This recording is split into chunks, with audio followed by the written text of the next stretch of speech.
Good morning and welcome to everyone here at today's PLC. I value your attendance, ongoing support, and commitment to making North Coast Primary School a great place to learn and grow. Today, we will begin the implementation of a new initiative to help strengthen wellbeing within our school and nurture a community that thrives. We will work collaboratively and troubleshoot any challenges that arise during the implementation of this new initiative using an action learning approach that draws on everyone's perspectives and expertise. We will reflect upon how this initiative helps all students thrive in all areas, not only now, but into the future too. First, we're going to look at and clearly articulate the issue. Then we'll reflect on it and consider the effect. And then next, we'll look at the chosen initiative, look at some research to support it, and then after that, we'll examine what has been discovered so far, data collection, and the impact on teacher wellbeing. Then, we will collaboratively identify and explore potential barriers and solutions to our plan. And then finally, we'll finish by looking at planning future steps and the need to continue this cyclic process of action learning.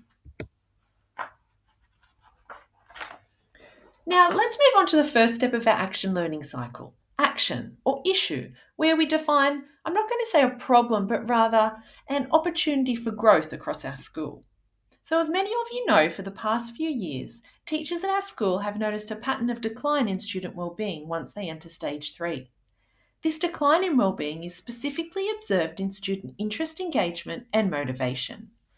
These observations are consistent with our school's Tell Them From Me student survey data, and our school's Year 5 NAP plan performance doesn't stay at the high level it did in Year 3. Leadership at North Coast Primary is committed to every student thriving in all areas. So, as we move into the second part of our action learning cycle, the reflection, and after a bit of brainstorming, asking various questions, and finding facts, we can say that stage 3 aren't showing growth academically and there is disconnect in the forms of motivation and engagement. This justifies a need for a new wellbeing initiative. But we want to solve this with you. An initiative that our school could adopt to address this problem is to implement a whole school focus on effective feedback. Our initiative would develop an approach that encourages teachers, students, and down the track, parents too, to provide a worthwhile feedback across all areas of school life. This initiative would be applied as a whole school approach.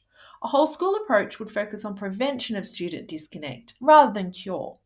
Also, a whole school approach promotes consistency in and sustainability in long term.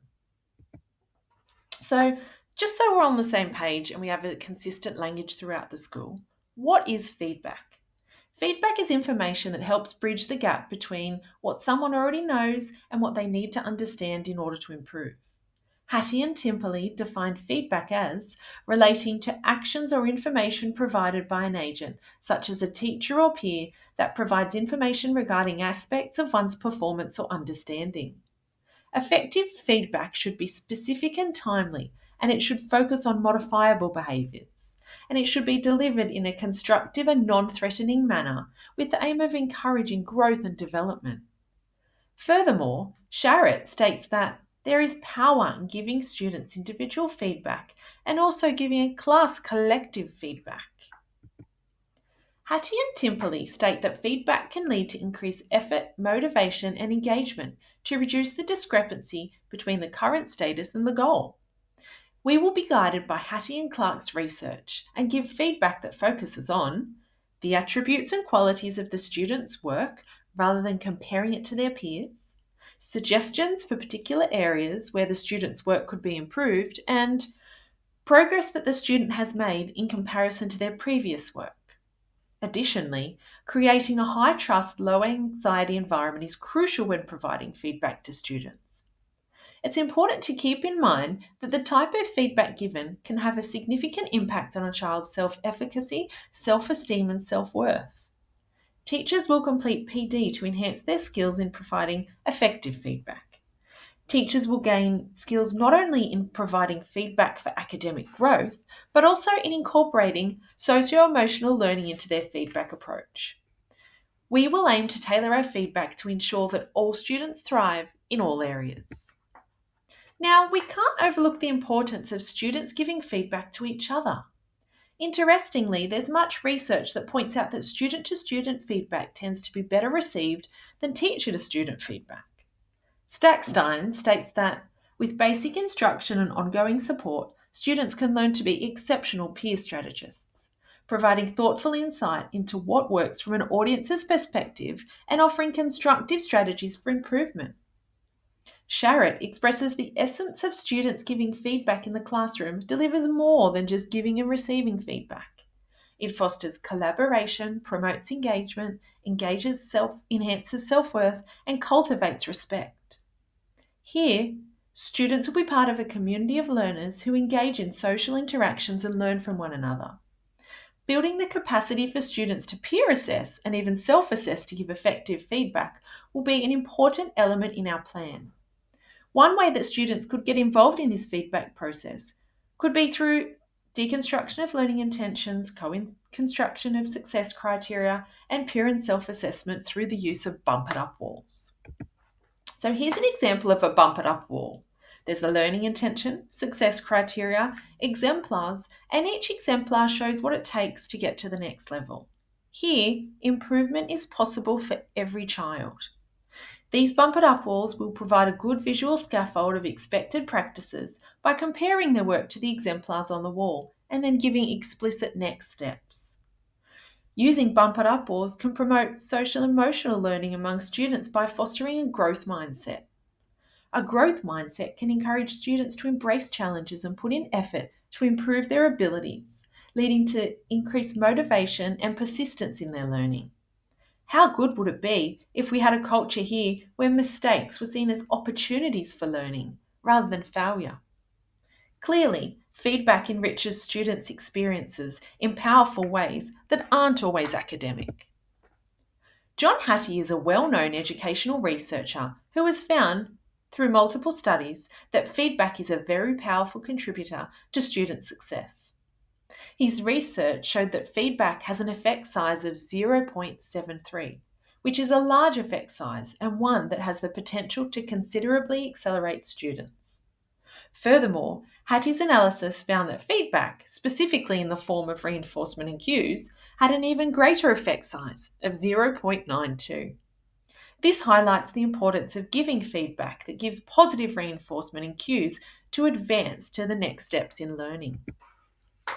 So, step 3 of the action learning cycle involves assessing what has already been discovered, and findings will be reflected on, and data collection methods will be determined for evaluating the effectiveness of the action. Our school will use and triangulate data from the Tell Them From Me survey in April each year and ACE's Socio-Emotional Wellbeing SEW survey in January and December to monitor students' wellbeing. And teachers' wellbeing will also be tracked using the Tell Them From Me teacher survey. And this leads us to discuss the possible link between this initiative and teacher wellbeing. We anticipate that not only will student wellbeing be positively affected, but we will also see a positive impact on teacher wellbeing. Some of these possible effects are increased sense of accomplishment. When teachers see their students embracing a growth mindset and making progress, they can experience a sense of satisfaction in their job. Improved classroom morale. When students are empowered with confidence and support and take ownership in their learning, classrooms can become less stressful and have a higher overall morale. And sense of fulfillment and purpose. When teachers see their students engaged and succeeding, it can bring a sense of purpose and fulfillment, which contributes to overall well-being. This summary outlines our plan of action. In the coming weeks and months, we'll plan to focus on building teacher and student capacity to provide effective feedback. It's important to note that we're not taking a deficit approach. Instead, we're taking an evidence-based, sustainable educational stance that proactively lays down the groundwork for all students from K to 6 to feel valued and motivated to succeed. In doing this, we aim to prevent similar issues from arising in the future. By collaborating and implementing these strategies, we hope to foster a positive school ecology that supports academic growth and promotes student well-being. Our ultimate goal is to create a culture of motivation and engagement where the whole school community thrives. To ensure the success of this wellbeing initiative, it's vital to identify potential barriers and strategies to overcome them. Some of these are students lacking the skills of giving effective feedback. Klug and Denisi state that feedback is most effective when goals are specific and challenging, but when task complexity is low. Giving praise for completing a task appears to be ineffective. Feedback is more effective when there are perceived low rather than high level threat to self-esteem. So teachers will build student capacity through modelling effective feedback. Teachers will ensure that student-to-student feedback is provided in a constructive and supportive manner, rather than a critical manner. Supportive feedback increases student motivation and engagement more effectively. So it's important to give well-considered and evidence-based solutions to these barriers. So I just have to mention the recognition theory here. The recognition theory suggests that positive reinforcement can encourage desired behaviours. By providing students with specific and meaningful feedback that recognises their efforts and achievements, students' confidence and self-worth can be developed and enhanced. Another possible barrier is teachers having limited knowledge around feedback. So it's vital that teachers are well trained.